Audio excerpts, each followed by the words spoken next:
আমাদের চ্যানেলের most demanding video top 5 best smartphone. তবে আজকে কথা বলছি অ্যারাউন্ড 35K প্রাইস পয়েন্ট নিয়ে। আসলে বাংলাদেশের মানুষজন যারা কিনা একটু চায় ক্যামেরার জন্য ভালো হতে হবে, গেমিংয়ের জন্য ভালো হতে হবে, বাট বাজেট আমার মিড রেঞ্জের আশেপাশে, তারা অ্যাটলিস্ট 30 থেকে 35,000 টাকা বাজেট রাখে এবং এই প্রাইস পয়েন্টের প্রচুর স্মার্টফোন কিনে। তো আজকের ভিডিওতে আমরা বাংলাদেশের রাইট নাও থাকা সেরা 5টি ডিভাইস নিয়ে কথা বলতে যাচ্ছি। অনেক ডিভাইস আছে এই বাজেটে আমি জানি, তার মধ্যে থেকে কোন 5টা মোটামুটি ভালো হবে, কার জন্য কোনটা ভালো হবে, সে বিষয়গুলো ফাইন্ড আউট করতে পারবো। তো চলুন একদম ঝটপট ভিডিওতে চলে যাই। বাই দ্য ওয়ে, যে ফোনগুলো নিয়ে কথা হবে প্রত্যেকটা কিন্তু পেয়ে যাবেন তাহাম থেকে শপ রয়েছে যমুনা ফিউচার পার্কে। আপনারা অনলাইন থেকেও যোগাযোগ করতে পারেন, ডেসক্রিপশনে আমি সমস্ত ইনফরমেশন মেনশন করে দিলাম।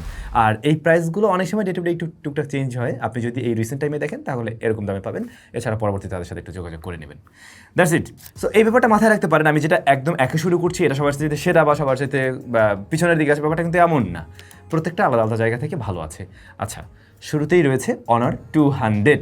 Honor 200-এর ইন্টারন্যাশনাল গ্লোবাল যে ভ্যারিয়েন্ট রয়েছে সেটাই কিন্তু এখন আপনারা চাইলে 35 থেকে 36,000 টাকা প্রাইস ব্র্যাকেটেই কিনতে পারবেন, 12/256GB ভ্যারিয়েন্টটাই। তবে আপনার বাজার যদি আরও কিছুটা কম হয়ে থাকে এবং এই ফোনটাই নিতে চান, সেই ক্ষেত্রে কিন্তু আপনি আবার এর চাইনিজ ভ্যারিয়েন্টও চয়েস করতে পারেন। 200 যথেষ্ট পপুলার একটা ডিভাইস দীর্ঘদিন যাবত, এবং আমাদের চ্যানেলে এই প্রত্যেকটা ডিভাইসের ফুল রিভিউ দেওয়া আছে, আপনি দেখে নিতে পারেন। তো এই Honor 200 ফোনটার ডিসপ্লে সেকশনে কিন্তু OLED প্যানেল রয়েছে, যেখানে 120Hz হাই রিফ্রেশার দিতে পারে এবং 4000 নিটস পিক ব্রাইটনেস আছে। এই সময় দাঁড়িয়ে সবার একটু ব্রাইটনেস বেশি লাগে, বেশি থাকে, তো এই ফোনটা তো আপনি পেয়ে যাচ্ছেন ডেফিনেটলি। অন্যদিকে স্ন্যাপড্রাগন 7 Gen 3 রয়েছে এখানে। এটা মোটামুটি এই প্রাইস ব্র্যাকেটের একটা ডিসেন্ট প্রসেসর হিসেবে আপনি ধরে নিতে পারেন, যা রেগুলার কাজবাজ তো বেশ ভালোভাবে হ্যান্ডেল করতে পারে, আবার মাল্টিটাস্কিংয়ে 12GB র্যাম পাচ্ছেন, ওই জায়গা থেকেও ভালো একটা রেজাল্ট দেখবেন। একই সাথে আপনি আবার গেমিংও করতে পারবেন। একেবারে গেমিংয়ের জন্য সেরা ডিল এটা না, ডেফিনেটলি গেমিংয়ের জন্য এর চাইতে বেটার ডিল আছে এখানে, বাট এটা দিয়েও আপনি কাজে লাগাতে পারছেন। বাট ব্যালেন্স ফোন পছন্দ হয়ে থাকলে অবশ্যই এটা দেখা উচিত। এরপরে ক্যামেরার জন্য কিন্তু এই ফোনটা খুবই দারুণ একটা ফোন এবং এই প্রাইস পয়েন্টের ক্যামেরার জন্য একদম টপে থাকার মতো একটা ডিভাইস। এর রিয়ারে রয়েছে 50 মেগাপিক্সেলের মেইন শুটার, 50 মেগাপিক্সেলের 2.5x এর টেলিফটো জুম লেন্স, এছাড়াও 12 মেগাপিক্সেলের একটা আলট্রাওয়াইড শুটার রয়েছে এবং ফ্রন্ট ফেসিং ক্যামেরা 50 মেগাপিক্সেলের। প্রত্যেকটা শুটার কাজের, যারা পোর্ট্রেটে একটু ভালো পোর্ট্রেট চান, সুন্দর পোর্ট্রেট চান, এই ফোনটা ভালো লাগবে, পোর্ট্রেট মাস্টার বলতে পারেন। এবং ওভারঅল ক্যামেরা খুবই ভালো, ক্যামেরার একদম ওই সেটআপ থেকে শুরু করে ক্যামেরার আউটপুট সবকিছুই ভালো ছিল এই ডিভাইসটার এই প্রাইস ব্র্যাকেটের। তাছাড়া ভিডিও রেকর্ড করতে পারে 4K 30 FPS-এ। অন্যদিকে 5200 mAh এর ব্যাটারি রয়েছে এবং 100 ওয়াটের চার্জিং সিস্টেম। টোটাল কম্বোটাকে আপনি কি করে খারাপ বলেন? এই টোটাল কম্বোটা বেশ দারুণ। তবে হ্যাঁ, এই ফোনটা মোটামুটি এখন একটু বয়স হয়েছে, একটু আগেকার মডেল। যদি ওই ব্যাপার নিয়ে কোনো ধরনের প্যারা না থাকে তাহলে আমি বলবো এটা আপনি দেখতেই পারেন। এরপরে অনেকেই রয়েছেন যারা রেডমি লাভার, তারা কিন্তু চাইলে দেখতে পারেন রেডমি টার্বো 4। এর 12/256GB ভ্যারিয়েন্ট 35 থেকে 36,000 টাকা প্রাইস পয়েন্টে আপনারা পেয়ে যাবেন। এবং এই ফোনটাতে কিন্তু IP68 এর রেটিং রয়েছে, তাছাড়া অ্যামোলেড প্যানেল রয়েছে, 120Hz হাই রিফ্রেশার থাকছে, HDR10+ এর সাপোর্ট রয়েছে এখানেও, এবং 32 নিটস পিক ব্রাইটনেস রয়েছে। আগেরটার চাইতে পিক ব্রাইটনেস একটু কম মনে হলেও এমনিতে রেগুলার যখন ইউজ করবেন বা ডিরেক্ট সানলাইটে ইউজ করবেন, ব্রাইটনেস জনিত কোনো ধরনের ইস্যু আপনি ফেস করবেন না, এটুকু শিওর করে বলা যায়।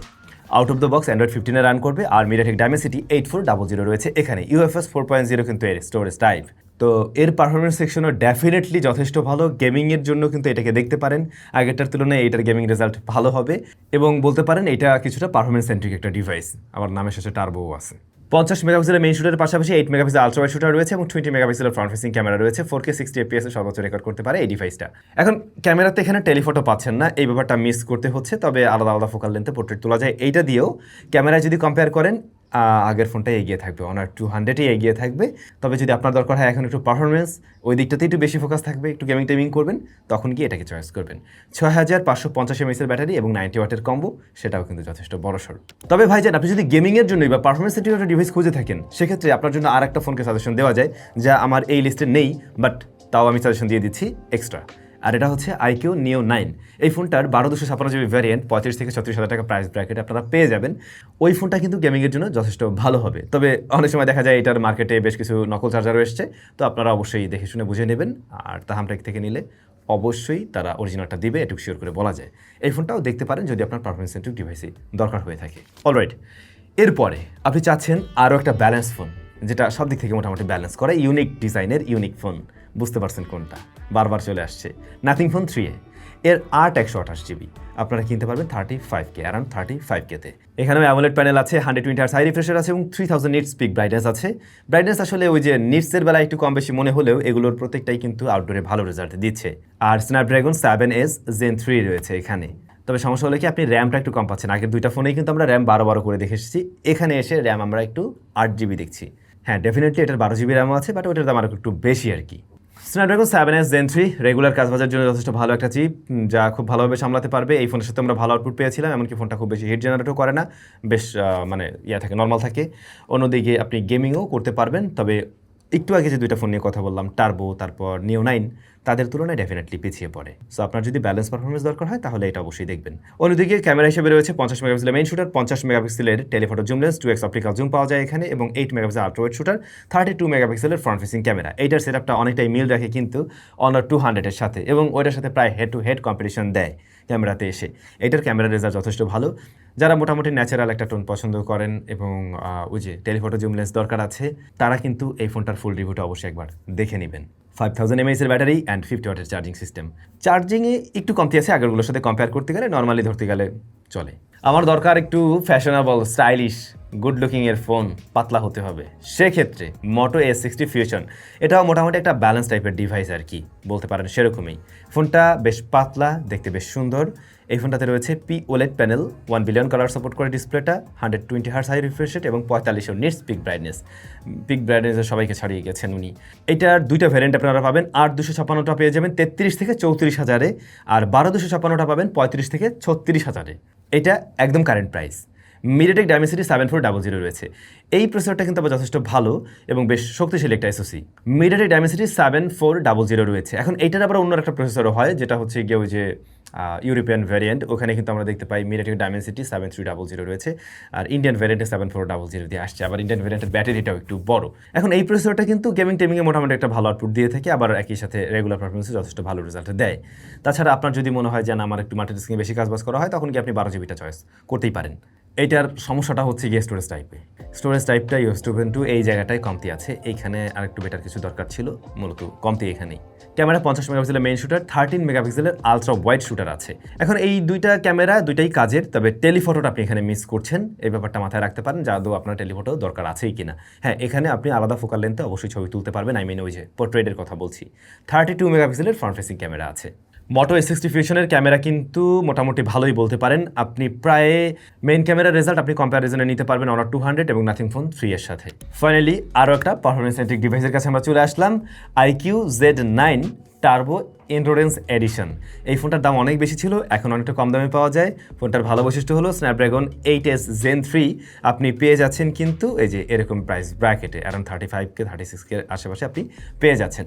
তো এই ফোনটাতে অ্যামোলেড প্যানেল রয়েছে, 144 হার্টজ হাই রিফ্রেশ রেট রয়েছে, HDR সাপোর্ট ডেফিনেটলি রয়েছে, এবং ওই যেটা বললাম স্ন্যাপড্রাগন 8S Gen 3 রয়েছে, যেটা অবশ্যই যথেষ্ট ভালো একটা চিপ এবং শক্তিশালী একটা চিপ। আপনি এখন একদম কম দামে পেয়ে যাচ্ছেন। আপনি রেগুলার কাজ বাজে তো ভালো রেজাল্ট পাচ্ছেনই, গেমিংয়েও কিন্তু এই চিপটা যথেষ্ট এগিয়ে থাকছে। সুতরাং আপনার যদি মনে হয় আমি পারফরমেন্স সেন্ট্রিক ডিভাইসই কিনবো, এই ফোনটা অবশ্যই আপনার দেখা উচিত হবে। 12 এবং 16 GB র্যামে পাওয়া যায়। দেখুন এখানে কিন্তু 8 GB নেই, 12 এবং 16, 256 এবং 512 এইভাবে পাওয়া যাচ্ছে। UFS 4.0 হলো গিয়ে স্টোরেজ টাইপ। তো টোটাল পারফরমেন্স সেকশনটাতেই গুরুত্ব দেওয়া হয়েছে, সেটা খুব ভালো করে বোঝা যাচ্ছে। 50 মেগাপিক্সেলের মেইন শুটার আছে, 8 মেগাপিক্সেল আল্ট্রা ওয়াইড শুটার আছে। এখন এই ধরনের রাইকুর ফোনগুলোতে আমরা দেখতে পাই 50-এর পাশাপাশি 2 দিয়ে দেয়, তো ওরা এখানে দুইটা কাজের শুটার দিয়েছে, সেই জায়গাটা ভালো। আর 16 মেগাপিক্সেলের ফ্রন্ট ফেসিং ক্যামেরা, বাট ক্যামেরাকে যদি কম্পেয়ার করেন আগের ফোনগুলোর সাথে, তাহলে মানে আসলে ওগুলো চাইতে এটা একটু পিছনের দিকে থাকে। আর হ্যাঁ, ভিডিও রেকর্ড করতে পারবে আবার 4K 60 FPS কিন্তু 6400 mAh ব্যাটারি, 80 ওয়াটের চার্জার। এই কম্বোকে আমি ভালোই বলবো। যদি মনে হয় আমি পারফরমেন্স সেন্ট্রিক ডিভাইসই কিনবো, তাহলে এটাকে চয়েস করুন, একদম মানে ভরপুর পারফরমেন্স দিতে পারবে, সমস্যা নেই। আর যদি মনে হয় আমার ক্যামেরা সেন্ট্রিক ডিভাইসই দরকার এবং সেই সাথে ব্যালেন্স পারফরমেন্স হলে চলে, তখন Honor 200 ঠিক আছে। আর ধরুন লেটেস্ট বাট ব্যালেন্স, সেই ক্ষেত্রে আবার ভালো আছে নাথিং ফোন 3A। আর যদি স্টাইলিশ ব্যালেন্স ফোন দরকার হয়, তখন দরকার আছে S60 ফিউশন। আর এদিকে আছে Redmi Turbo 4, যেটা টোটালি পারফরমেন্স সেন্ট্রিক একটা ডিভাইস বলতে পারেন। এর পাশাপাশি আমি যেটা বলছিলাম ওই যে নিও 9, সো সেটাও দেখতে পারেন। আই হোপ এই ফোনগুলোর মধ্যে থেকে দেখলে মোটামুটি এই মুহূর্তে সেরা কিছু আপনি ডিল পেয়ে যাবেন। তবে তারপর বাকি থাকে, অনেকেই রয়েছেন স্যামসাং লাভার, আপনার জন্য একটা অপশনই আছে গ্যালাক্সি A36। এটা নিয়ে আগের আমাদের ভিডিওতে বলা হয়েছে, এই জন্য এই ভিডিওটা আমি রাখিনি। সো এখন আপনারা কমেন্ট করে জানান এই ফোনগুলোর মধ্যে আপনার জন্য হলে আপনি কোনটা চয়েস করতেন। বাই দ্য ওয়ে, আমাদের ভিডিওতে একটা গিভঅ্যাওয়ে থাকার কথা, রাইট? হ্যাঁ, আজকের ভিডিওতেও গিভঅ্যাওয়ে থাকবে। ভিডিওতে কোনো না কোনো একটা মিস্টেক আছে, খুঁজে বের করবেন কোথায় সেই মিস্টেক, মেনশন করে দেবেন এবং আপনাদের মধ্যে থেকে যে কোনো একজন লাকি উইনার গিফট পেয়ে যাবেন।